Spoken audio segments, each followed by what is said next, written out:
Hello friends, I am Saurin Dave from Astrovidya incorporation. आज के episode में हम चर्चा करेंगे स्पेक्यूलेशन मनी को बर्थ चार्ट और ज्योतिष शास्त्र से कैसे देखा जाता है, और स्पेक्यूलेशन सबको सूट होता है कि नहीं वो भी हम देखेंगे। और जब स्पेक्यूलेशन मनी की बात आती है तो हम बॉम्बे स्टॉक एक्सचेंज के बिग बुल हर्षद मेहता जी के बर्थ चार्ट की भी चर्चा करेंगे, उनको हम भूल नहीं सकते। तो सबसे पहले तो मैं बताना चाहूँगा कि स्पेक्यूलेशन मनी कहते किसको है। स्पेक्यूलेशन मनी में होता है शेयर, स्टॉक, सट्टा, लॉटरी, फ्लिपिंग द हाउसेस। उससे शॉर्ट टाइम में जो मनी बनाते हैं उसको बोलते हैं स्पेक्यूलेशन मनी। और ये स्पेक्यूलेशन मनी सब लोग नहीं बना सकते, सब लोग इन्वेस्ट करते हैं, लेकिन काफ़ी लोग इसमें पैसे गंवाते हैं, बनाते नहीं हैं। तो इसके लिए आप लोग भी अपनी अपनी बर्थ चार्ट, अपनी जन्म कुंडली टेवा खोल के रखिए। मैं आपको बताऊंगा कि आपके चार्ट से आप ये कैसे देख सकते हो। तो जन्म कुंडली में जो दूसरा हाउस होता है उसको धन स्थान बोलते हैं। पांचवा हाउस होता है उसको स्पेक्यूलेशन मनी का हाउस बोलते हैं। नौवां स्थान होता है वो लक हाउस होता है। और 11वां स्थान होता है उसको लाभ स्थान बोलते हैं। जब भी हम ये स्पेक्यूलेशन मनी की बात करते हैं तो ये चारों हाउस में अच्छे योग होने चाहिए, और ये चारों हाउस के बीच में इंटर रिलेशनशिप भी होना चाहिए। तो आ, इसके लिए ये तो हमने देखा हाउसेस से कैसे देखते हैं, लेकिन इसके लिए ग्रह कौन से जिम्मेदार है उसकी चर्चा करते हैं। तो राहु ग्रह और बुध ग्रह है, उससे हम देखते हैं कि कितने कम टाइम में स्पेक्यूलेट करके मनी को कैसे लोग बनाते हैं। जिनको भी राहु ग्रह या बुध ग्रह अच्छा होता है वो लोग काफ़ी शॉर्ट टाइम में ये पैसा बना सकते हैं, इन्वेस्ट करके, फ्लिप अप हाउसिंग करके ये पैसा बना सकते हैं। तो अब हम चर्चा करते हैं बॉम्बे स्टॉक एक्सचेंज के बिग बुल हर्षद मेहता जी की कुंडली की। उनकी जन्म कुंडली के हिसाब से उनकी कन्या लग्न था उनका, और कन्या लग्न का स्वामी बुध वो 10th हाउस में बैठा था। तो ये जब भी जन्म कुंडली में लग्न का लॉर्ड 10th हाउस में बैठता है तो वो लोग जो भी कैरियर में काम करते हैं, अपना काम करते हैं, उसमें उनको सक्सेस ज़्यादा मिलती है। उनके लिए सिर्फ इतना ही नहीं था, उनका बुध वो एक योग कारक बन के वहाँ बैठा था। उनका बुध था वो मिथुन राशि का बुध 10th हाउस में था। और जब भी मिथुन राशि यानी कि मिथुन राशि का बुध केंद्र में, सेंटर में आता है तो उसको स्वग्रही बुध बोलते हैं। और स्वग्रही बुध सेंटर में आता है तो उसको पंच महापुरुष का एक बहुत ही बड़ा योग भद्र योग बोलते हैं। भद्र योग वाले लोग बहुत ही शार्प दिमाग के रहते हैं। बुध से बना हुआ योग है तो बुध को एस्ट्रोलॉजी में स्पीच, वाचा, वाणी, कम्युनिकेशन से जोड़ा गया है। तो हम सब जानते हैं कि हर्षद मेहता कम्युनिकेशन में कितने शार्प थे। उन्होंने कितनी सारी बैंक्स के साथ कम्युनिकेशन करके मनी को स्पेक्यूलेट किया था। तो ये तो हमने बताया उनका लग्न का लॉर्ड है वो राजयोग में इन्वॉल्व था। अभी हम बात करते हैं उनके दूसरे और पांचवें स्थान के बारे में। उनका पांचवा स्थान है मकर राशि है, और पांचवें स्थान का मालिक शनि दूसरे स्थान में, धन स्थान में उच्च का होके बना है, यानी एक्सॉल्टेड पोजीशन में शनि उनको धन स्थान में आया है। तो ये शो करता है कि उनके पास बहुत ही धन का खजाना हो सकता है।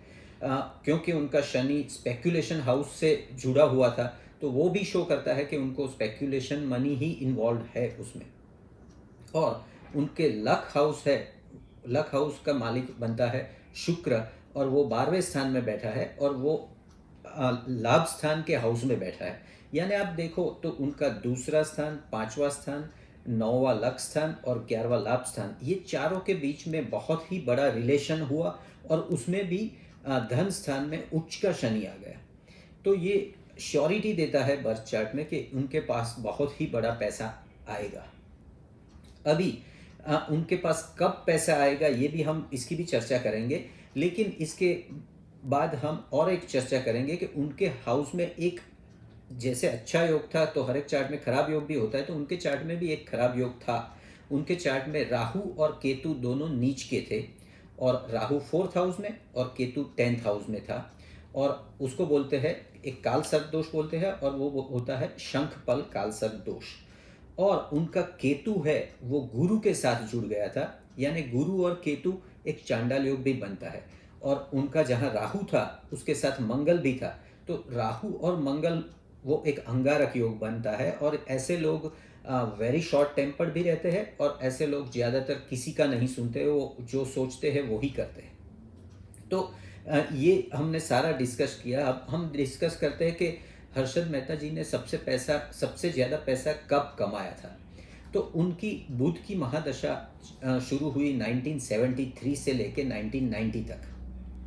उन्होंने सबसे ज़्यादा पैसा बनाया उनकी बुध की अंतिम महादशा में बनाया, जो कि 1986 से 1990, जो कि बुध की ही महादशा थी। और हम सब जानते हैं कि बुध का उनको भद्र योग था, जो कि वाचा वाणी का कम्युनिकेशन का कारक है बुध, और वो बहुत ही पावरफुल योग है।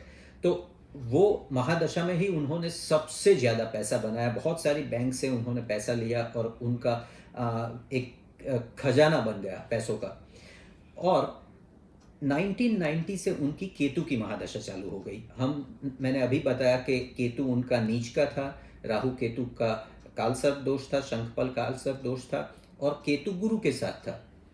तो केतु की महादशा चालू होते ही उनका टाइम डाउनफॉल आना चालू हो गया, और 1992 में उनके ऊपर सीबीआई इंक्वायरी भी हो गई, और उनका अरेस्ट भी हो गया, उनको जेल हो गया। तो ये केतु की महादशा में हुआ, क्योंकि केतु उनका इतना अच्छा भी नहीं था। उन्होंने बुध की महादशा में जो कंटिन्यूटी पाई थी, वो कंटिन्यूटी उनको केतु की महादशा में स्टॉप करनी चाहिए थी, उनको ध्यान से रिएक्ट करना चाहिए था, क्योंकि केतु उनका इतना अच्छा उनके बर्थ चार्ट में नहीं था। अभी 1990 से 1997 तक उनकी केतु की महादशा चली, जिनमें उन्होंने सिर्फ डाउनफॉल ही देखा। और 1997 में उनकी शुक्र की महादशा चालू हो गई, और शुक्र उनका बनता है सेकेंड हाउस का मालिक, यानी तुला का मालिक बनता है। और सेकेंड हाउस को एस्ट्रोलॉजी में बोलते हैं मारक ग्रह। और मारक ग्रह की महादशा 1997 से चालू हुई, और हम सब जानते हैं कि 2001 में उनका देहांत हो गया। तो ये सारा हर्षद मेहता जी की कुंडली के बारे में हमने जो डिस्कशन किया, वो स्पेक्यूलेशन मनी कैसे अपफॉल ग्रोथ देता है, और कैसे राहु केतु का कालसर्प दोष उसका डाउनफॉल देता है, उसके बारे में चर्चा की।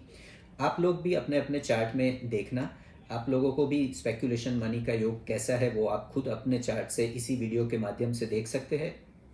और आप हमारी एस्ट्रो विद्या सौरिन दवे की चैनल को सब्सक्राइब कर सकते हैं, उसमें एस्ट्रोलॉजी और वास्तुशास्त्र के रिलेटेड अलग अलग वीडियो भी देख सकते हैं। Thank you very much.